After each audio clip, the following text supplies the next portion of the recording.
we've been so miseducated and underinformed about our bodies as females and our menstrual cycles that's led us to only paying attention to our periods, that menstrual phase of our cycles, and nothing else.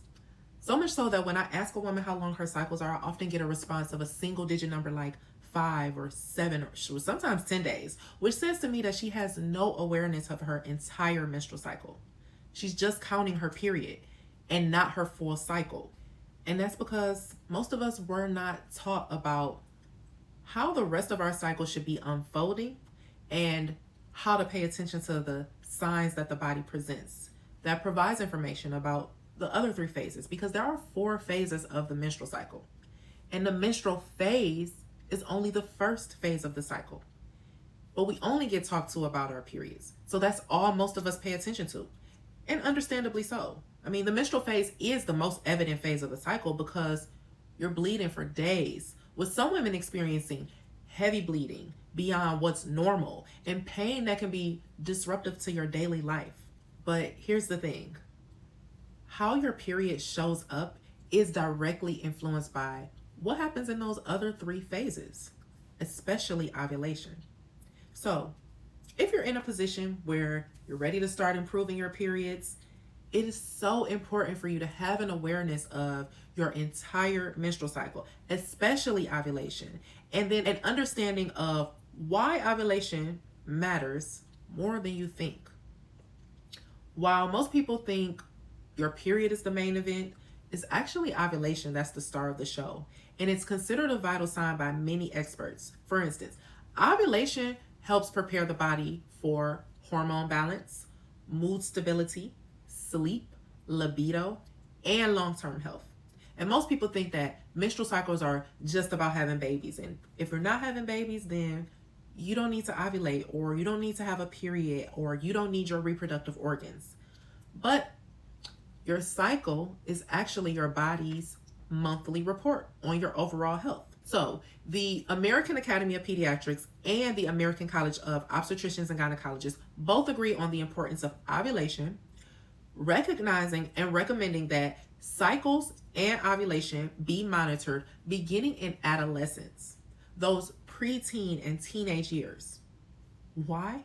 Well, because regular ovulation is a sign that your endocrine and reproductive systems are functioning properly. So let me break this down further for you.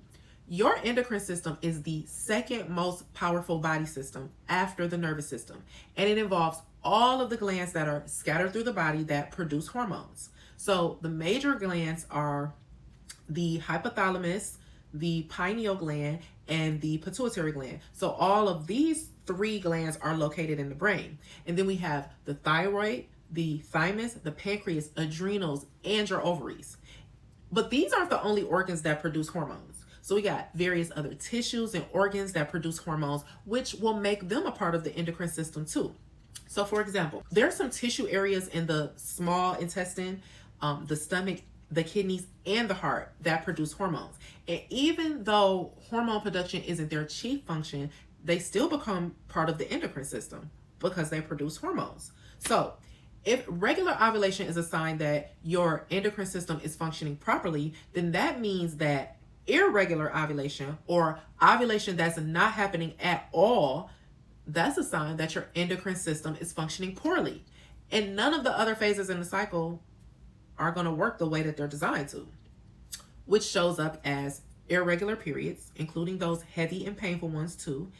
And these are all signs of irregular ovulation, which is a sign that all or some of those glands or organs that I just named, they need support. So yes, your menstrual cycle is connected to and affected by your gut health, your mental health, liver detoxification, your diet, your lifestyle, your sleep habits, and your level of stress.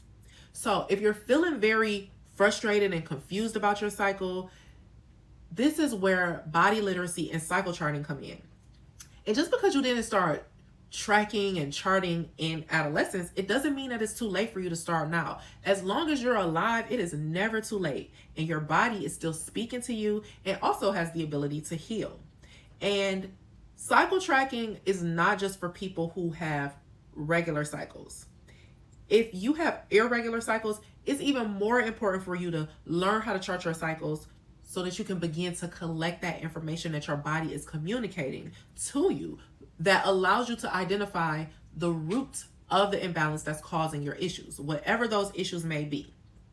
And your charts, when you record your cycles on the charts, those charts are going to show you the clues to what's going on inside. So whether that is low progesterone, thyroid dysfunction, or even high stress.